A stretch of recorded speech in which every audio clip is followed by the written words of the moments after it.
My sister is pregnant by my ex, and now my family is planning a wedding for them and threatening to disinherit me if I don't agree with this.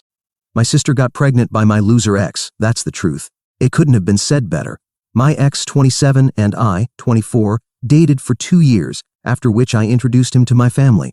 My parents, my 19-year-old sister, and my 15-year-old brother. 5 months later, I found out he was cheating on me and had gotten my sister pregnant. I was devastated. It was like a barrage of arrows being shot at me from every direction. I was betrayed, and that man is going to marry my sister, meaning I'll see him for the rest of my life. If you want context, here it is. My ex and I were at the same university. He was in his final year while I was a freshman when we started dating. He had previously dropped out to help his father set up his business. When things improved, he re-enrolled.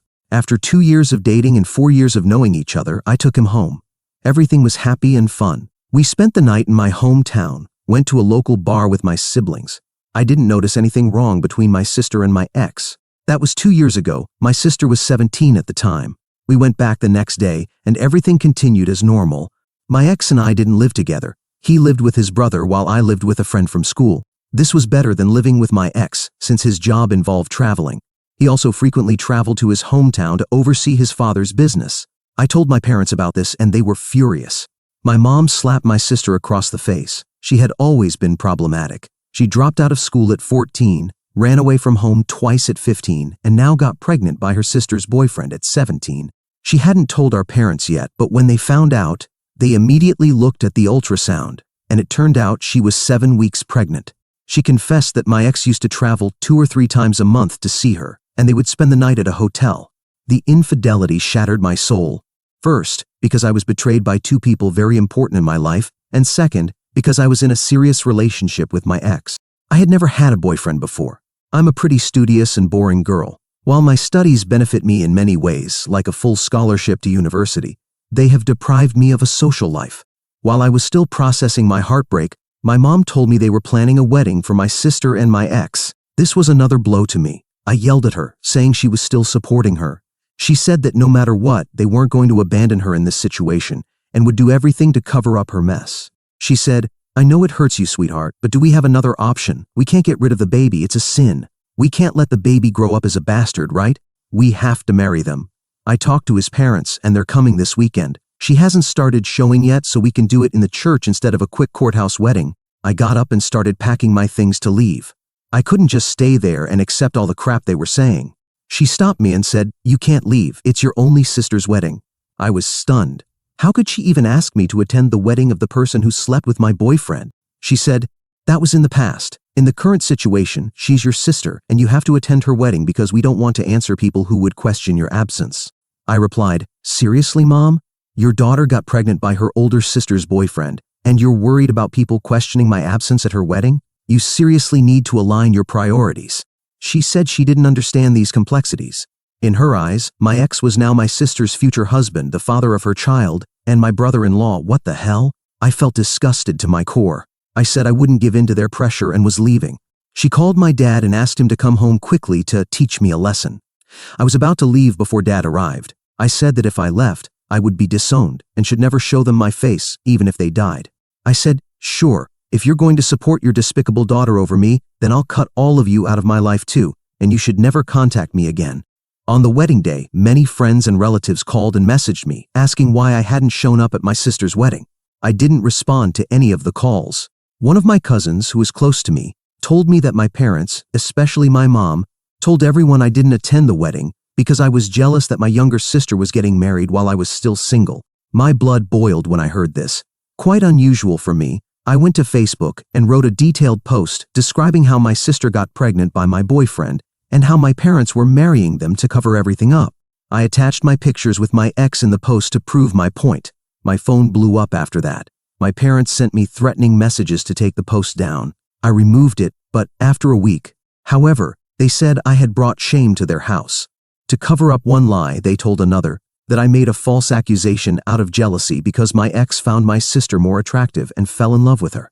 Can you imagine the level of toxicity? I swore never to see their damn faces again in my life. That was 2 years ago, and since then, I've had no contact with them. I'm in touch with my brother though.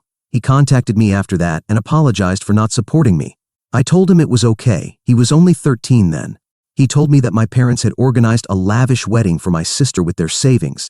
They even helped them settle into the house next door. Mom babysits her son while she hangs out with her friends. Yesterday, my brother called me out of the blue. I was in a meeting but rushed out to answer. We don't talk much on the phone, so this had to be urgent. He told me Dad had passed away. I was heartbroken. I hung up the call and took the first flight to my hometown.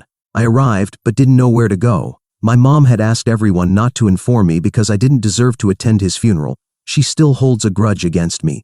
I checked into a hotel because, obviously, I couldn't go to my mother's house. My brother told me the funeral date hadn't been set yet, but it was likely to be tomorrow or the day after. I haven't told anyone that I'm here. I don't know if I should visit my family's house or not. I mean, my family still resents me, given the situation. What do you all suggest? Update 1. Thank you all for the support. I felt so relieved after talking to some of you privately.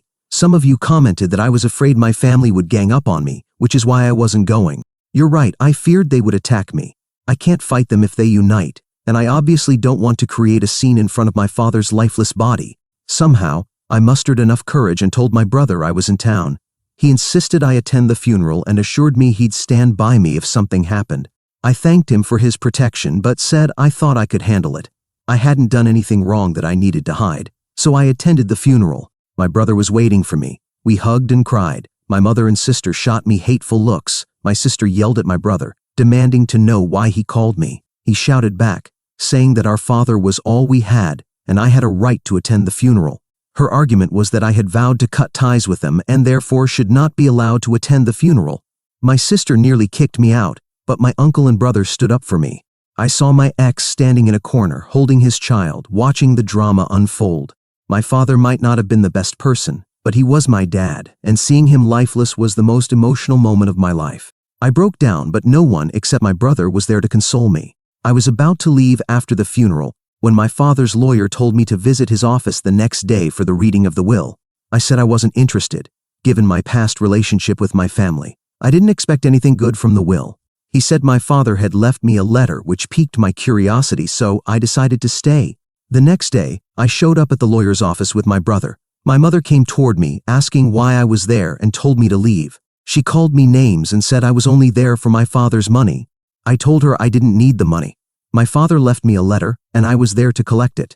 They could keep the money. My mother said she knew what was in the letter, that it was to tell me I was being disinherited because my father hated me for publicly shaming the family. I cursed myself for showing up only to be humiliated. Thankfully, the lawyer arrived and freed me from their taunts. He began reading the will, which my father had updated last year. The house they lived in was always in my mother's name, so she kept it, along with my father's savings and insurance money for her survival and the upkeep of the house in retirement. Additionally, my father had invested in a trust fund and divided it among the three of us, clearly stating his reasons for the division. My sister's son would receive 10%. My sister would receive 20% because my father had funded her wedding and paid her house's rent. My brother would receive 30% for his college education. The remaining 40% was allocated to me, which surprised everyone, including me. The reason mentioned was that my father hadn't funded my education. I had earned a full scholarship. After securing a job, I helped him pay off the house mortgage for over 2 years. My sister lost it because I received twice her share. Even though my father had clearly stated his reasons, she claimed it was unfair. She repeatedly asked the lawyer if this was the latest will, saying my father had intended to disinherit me. The lawyer said my father had left me a letter, which he wanted read aloud in front of everyone. The letter said my father was truly proud of me for building such a good career for myself, and that he had never had to worry about me. He said he regretted not supporting me and giving in to my mother's manipulation and pressure. He mentioned some cherished moments from my childhood and teenage years. He asked me to look after my brother. He said he wished he could have sent the letter to me personally, but he didn't know my address. He hoped to talk to me before I read the letter and say everything in person. I've read that letter at least 100 times since then, and it still makes me cry as I write this.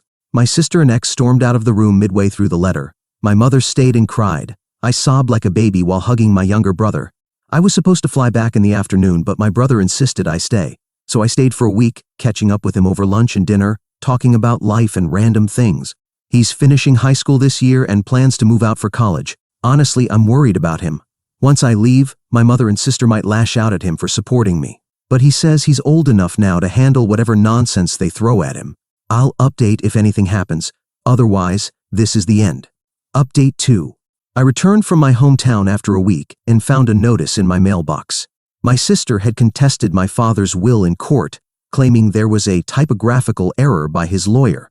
They alleged my father had allocated 50% of his assets to her, but the lawyer had made a mistake. I contacted my father's lawyer and sent him the notice. He said there was nothing to worry about because my father had signed the will in his full senses, witnessed by the lawyer and others. Furthermore, my father had clearly stated the reasons for the division, so it was obvious. He said the judge would dismiss the case as soon as they read the will. That's exactly what happened, and the assets were divided as per the will. The case was closed. I thought we were done here, but the emotional manipulation wasn't over. My mother called me, crying about my father's death. She apologized for cutting me out of their lives. After she finished crying, she asked how work was going and if there was anything new in my life. I told her work was fine and life was regular. She asked if I'd been promoted, considering I'd been working for so many years. Curious, I asked why she wanted to know. She said she was as proud of me as my father had been, that I was excelling in my career and doing so well on my own. I stayed quiet, and she murmured, "Well, you know, your sister couldn't finish school and got pregnant at a young age. She couldn't have a career like you, and she's pregnant again. They're surviving on a single income, so I was thinking, why don't you be a better person and give her your share of the inheritance? Well, you can't deny that your dad was unfair and gave her only 20% while you got double." I stopped her right there. First of all, it's not that she couldn't finish school. It's that she didn't finish school and dropped out. And do you still consider that Dad was unfair when he clearly stated the reasons for dividing his assets? I paid the mortgage for 2 years on the house you live in. It's not my problem if my sister is surviving on one income. That was her choice. She should have thought about her husband's income before deciding not to use protection for their second child. And yes, how could we forget how she got pregnant the first time? My mom lost it at this point. She was furious, saying how could I utter such words in front of her? I just said, your princess did all of this. Why didn't you lose it over what she did? But I see you're still babying her like a child. She called me cruel and jealous of my sister, saying she's building a family while I'm still single, and that's why I'm trying to hurt her financially, because I can't surpass her in any other aspect. I replied, sure, whatever you think. I'm done reasoning with you all. I guess you don't have enough brain power to understand my point, which is probably why you do better with your loser daughter. She hung up, saying I was spewing venom, and was still the vengeful witch I was 2 years ago. Update 3. Here's a new update, almost a month after the last phone call with my mom. One morning, I was leaving for work when I noticed that my car tires had been slashed. I thought the neighbor's kid had played a prank, so I called a taxi and went to work. Meanwhile, I contacted the car service company to fix the tires. They repaired them and sent me photos. However, when I returned in the evening, the tires had been slashed again, and my car had been spray-painted pink. I checked the other cars parked nearby, and all were fine. It couldn't have been a coincidence that the kids were targeting my car unless I'd done something to them. I couldn't recall any run-ins with kids in the neighborhood. I went upstairs and found a note in my mailbox, "Give me my share or I'll make you suffer every day." I immediately called my lawyer and told him about the incident. He advised me to change my house locks, install a camera outside my apartment, and review the footage from the basement cameras. I informed the apartment president and asked for the footage. Reviewing it, I saw a woman in a long coat and wide-brimmed hat entering the basement early in the morning. Unfortunately, the camera angle didn't cover the area where my car was parked. The same woman returned to the basement in the afternoon, but this time a man with his face completely covered accompanied her. I knew it was my sister and ex. Since I didn't have concrete evidence against them, I couldn't file a complaint. 2 days later, I came home to find someone had entered through the window. It had to be my loser ex because my pregnant sister couldn't climb through a window to unlock mine. Nothing was stolen, but the house was trashed. Curtains were torn down, pillows shredded, my clothes cut into confetti, and my dishes smashed into powder.